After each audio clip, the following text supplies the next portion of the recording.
Yeah, no, like, in my opinion, father of the year, father of the century, like... Who could never? Good. Listen, I'm not about to have that argument with you today. That's another argument later. But yes, no, Kuma or Goku in terms of being a father. But no, like, it's just so crazy because one thing that I remember seeing someone comment, I think, just whenever I, like, watch videos about the chapters as they come out, someone had mentioned this and I thought they were so right. Kuma had every right to be, like, a villain. Like Doflamingo. He could have been a horrible, evil person, and it almost would have felt justified after all of the crap that happened to him. From him losing his mom early on, right?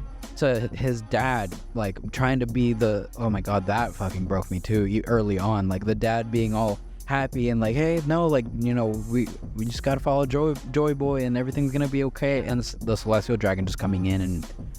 Yep. It just hurt. It was so quick too, and I was like, did he just... Yeah, no, okay, yeah, he's unalived. And it just goes from there. And then him being part of, like, the whole slave thing. Oh, we didn't even mention the what is it, fuck, that one island, God Valley. That is the major thing that I forget. The whole God Valley incident and seeing what actually transpired there, at least, like, part of it. What were your thoughts on that? What did you think? Oh my gosh, I just thought it was so fucked up. Like, I hate the Celestial Dragons, but that made me hate them even more. Like, they are just such bad people. But it was so interesting, like, because I just, like, had reread those chapters, what transpired, like, Roger being there, and then the Rocks Pirates being there, and then Garp finding out Roger is there, so he's gonna go there too, and then, you know, the Celestial Dragons doing their hunting game, and all the different slaves that were on there, and of course Kuma being on there too, but also Ivankov and Ginny. Yeah, meeting Ivankov for the first time was cool. Yeah, so that was cool, and them coming to, like, the realizations, be like, oh, you know, it's a 3-week long hunting game, but, you know, if we survive after 3 weeks, you know, we get to live. And it's like, no, they're taking us all out. So it was just nuts. And then seeing all of the young Rocks pirates that, like, yeah, seeing all of them, I was like I wish we could have seen the battle that happened. I think we will eventually, because I think there's more to Rocks specifically.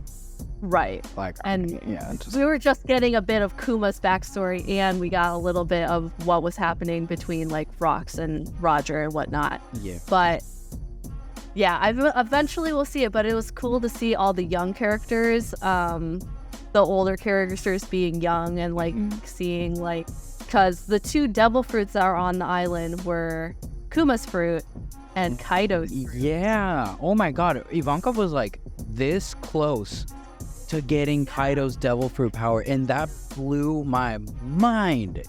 Like, yeah, just that could have just completely changed the course of history there. Like, Kaido would not have been Kaido, basically. And yeah, it's insane, actually. I can't believe I would have even considered giving that to Ivankov. Yeah. Did you ever see the fan art of Ivankov as, like, a dragon? No, I haven't. Okay, I need Seriously, to look that up after. Yeah, it's really funny. It's like a very, we'll just say it's a very fruity dragon.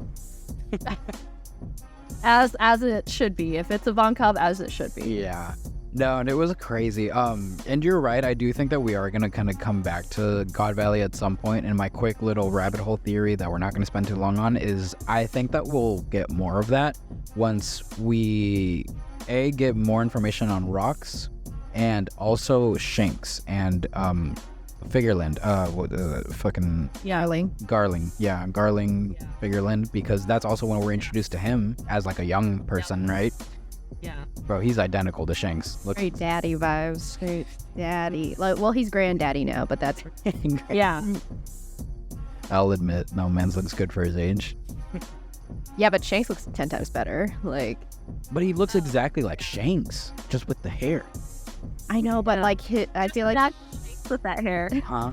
I feel like though Shanks has softer features though. If we're being specific, Shanks a little softer features, but I probably got that from his mom. But regardless, Yeah. But no, it was crazy seeing that, and like he's also like, I think that kind of showed that he's not a good person overall. Like he was kind of just like a dick from the beginning. but didn't he save Shanks?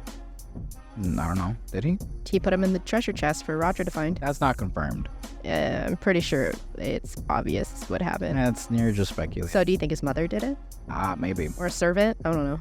Maybe just someone who saw a baby and they're like, hey, we should probably save this baby. Put him in chest, someone will find him. I don't know. Like, I want more information about that. And that's when I think we'll get more of a God Valley, like, flashback. We're not going to get a God Valley movie like everyone thinks going to happen. I wanted a God Valley movie. Yeah, people are thinking God Valley movie. Oh, That'd be really Oda, listen to this podcast. He doesn't. Oh my God, if I would ever listen to this podcast, I'd die. Oh my God, that'd be insane. Right? No, I remember when Film Red was being teased at first, and like before we got any trailers, people were convinced that the movie, like the project, was going to be a God Valley movie. And it was about Shanks. And it was because it was about Shanks and everything, but it just, yeah, no. But it was even better. It was about Uta. I love the movie personally, yeah. Uta all the way. That was great. Mm-hmm. But see, I knew we were going to get sidetracked, I'm sorry.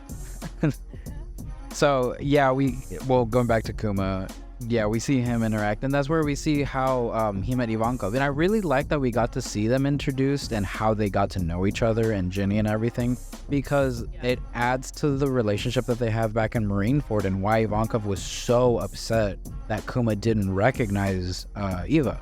Because Eva has a very specific design, and that's kind of one of the things that made them kind of like talk and be friends, is that like, his head's big, and all that stuff. Like, but they go way, way back. It's not just like they're part of the same Revolutionary Army and that's it. Like, no, they've known each other since they were kids. So that just adds a lot more weight to that relationship. And I think that was a nice detail that he added. Yeah, agree on that. Mm-hmm. Then meeting Ginny. I like Ginny. I like Ginny a lot, actually. She is very much like Bonnie. Bonnie gets it. Yeah. But it was sad how Bonnie was conceived. Dude. That was the fact that Oda went there. I was like, dang, Yeah, this is one of the darkest arcs, Yeah. I think. Oh, yeah. He's written. I didn't think he'd go that way. Me either, but I think it was necessary. Like, would you agree that... I think this flashback helped a lot to recontextualize Saturn and make him the villain that he needed to be, because we didn't know anything about him, right? I think we think of One Piece as like, it's a silly, goofy anime about pirates. But yeah, I think Oda really wanted to make us see like how evil the Gorosei are and how evil Saturn was in this situation. You see them as villainous, like pure villains in the sense. If you thought other villains were evil, these guys are evil. Yeah. So, yeah, I would say like adding those smaller details of things that you wouldn't really think One Piece would cover really made the story into like how devastating like Kuma and Bonnie's backstory is. Yeah, I agree. And something that I've talked to other people about is that One Piece obviously looks super goofy and fun, and it is goofy and fun. But I think Oda purposefully makes it so wacky and crazy, because if he were to do a more like serious tone and art style, kind of like Attack on Titan or something, this might be one of the most depressing shows ever, because it tackles everything from slavery to like human trafficking, like so many really touchy subjects. I think you kind of need the lightheartedness that One Piece provides to balance that out. If not, I would just be depressed the entire time. Like, I'm really glad, and this is one of the things that made me really like Gear 5 a lot more, because at first I didn't know how I felt about it, because it was a big tonal shift. But Gear 5 brings a lot of like humor and lightheartedness into a really dire situation, so it balances it out really nicely, I think, from my perspective. I don't know how you feel about that, but that's kind of how I've always viewed it. Yeah, I agree. It's a good balance, and I know people are like, it's like too much Toon Force. It's Yeah. like too silly and goofy. Like, why did they do that to Luffy? And I'm like, but in his pure essence, that's who he is. Yeah. And in the story, it just makes sense to have that balance. Like you were saying, otherwise it's going to be a little too dark for the tones of the story itself. Yeah, exactly. But yeah, and that's just, a part of his backstory, and it's just seeing how Kuma loved Ginny so much and learning about Bonnie and everything. It was crazy seeing how willing and like instantly Kuma was like, I'll take care of Bonnie. Like, no questions asked. He knew like he's not the father. He knew obviously the situation that had happened, but he did not even hesitate to take care of this little girl. And I thought that was really beautiful, honestly. And added such a nice layer to his character that I think is why he's one of the more beloved characters in the show now, because it's pure. It really is that pure goodness that I think Oda was trying to make us see, and I think he fucking nailed, because like just seeing them interact is really, really nice. And I loved learning why she's called Jewelry Bonnie because of the sapphire scale thing. Like, never did I even question why she was called Jewelry Bonnie. People have weird fucking names all the time in this show. But the fact that history on that and why she has like the little piercing there after like the whole disease that she had, like, oh my god, right? Yeah. Was so nice. And Saturn is a piece of shit, and he got what he deserved. Yeah, for sure. With this whole backstory, we also get to see a lot of Dragon. And one of the things that I wanted to ask you is, are you also as annoyed with Dragon not doing anything this entire time as I am? He's just like there. I'm like, we are so strong, and like you are the leader of the revolutionaries, and you just sit there and do nothing. Exactly. Like, what is the point of your character? Like, I assume like he's gonna play a bigger part eventually, but like right now he just like doesn't do anything. No, he looks east and he looks west. Yeah, that's it. Yeah, and he's like, oh, shit's going down over here. Oh, shit's going down over here. I'm just gonna do nothing. Yep. I'm just gonna stay here. And he looks to the east and the west. Yep. I swear, Oda has a lot of work to do with Dragon's character, because after all this time, I'm not gonna lie, he's very much becoming one of my, not least favorite characters, but I definitely Dislike him. Because of everything because of the inactivity, I guess is how I want to phrase it. Like, you can be a character that I dislike, but if I'm supposed to dislike you, that's different. Like, I'm supposed to not like Orochi. I'm supposed to hate Saturn and the Celestial Dragons because they actively do things to make you dislike them. That's how they're written. Dragon is actively doing nothing. And in situations where you should be doing something, he could have helped with the Ginny situation. He could have helped Kuma. Like, there's a lot of things. He could have helped Sabo in a couple situations. And it's just really frustrating because he's played up as, the leader of the Revolutionary Army, someone who's stronger than Sabo, stronger than Ivankov, stronger than Kuma, right? The son of Monkey D. Garp and the father of Luffy, right? That's a big title. That you're wearing some big shoes and you're not doing anything to prove that you deserve to be there. But what about him leaving Luffy? Besides the revolutionary stuff, I'm still why did you leave Luffy? Yeah. Where's his mother? Did you dump her too? I'm sorry, all the revolutionary stuff, yes, but you left Luffy. That's our boy. Why did you leave him? Yeah, I need to know what happened there. Yeah. You left him and now you still do nothing. Yeah. Exactly. Yeah, and you saving him one time in Lockdown is not enough. No, I'm sorry, that was years ago. Yeah, and he basically raised Sabo. Exactly. It's what did Sabo have that Luffy didn't? Blonde hair? I don't know. I'm saying. I'm expecting. I really hope Oda does what he does best and proves me wrong, because that's a tough one. I'll be the first one to say he has a hard job ahead of him if he's gonna try to make me like Dragon more than I like him now. So, not even on just a power front, just are you worthy of being the leader of the Revolutionary Army? But that's that. And then just kind of wrapping up Kuma's backstory. I really enjoyed seeing how he became a warlord. I thought that was super, super interesting. And did you like how Oda wrote the scenes of Kuma witnessing like the events transpire all over the world, from the Straw Hats at Sabaody, and what his thoughts were at Thriller Bark and things like that, like seeing the other side of that, because I thought that was cool.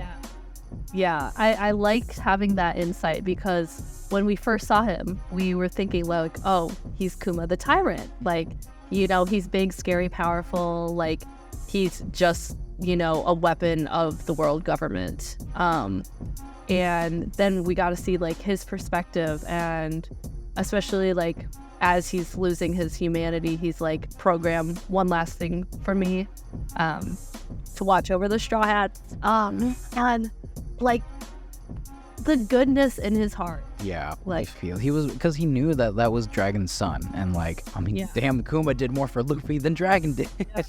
Right, it's like, that's not even his own kid. But it's same with Bonnie too. He just has like so much love to give, and like he had like that feeling like Luffy is gonna make a big difference. Yeah, like Kuma is easily the most selfless person in the entire show, because of everything he did for not only Bonnie and Ginny, but for people he didn't even know and just knew of. Like, the man he knew who was worth fighting for, I think. And he stood up for like the things that he believed in, which I fucking loved. And just seeing him like take the full front of everybody, like he took the title of Tyrant for a reason. He knew that he was going to be feared and hated by so many people around the world, right?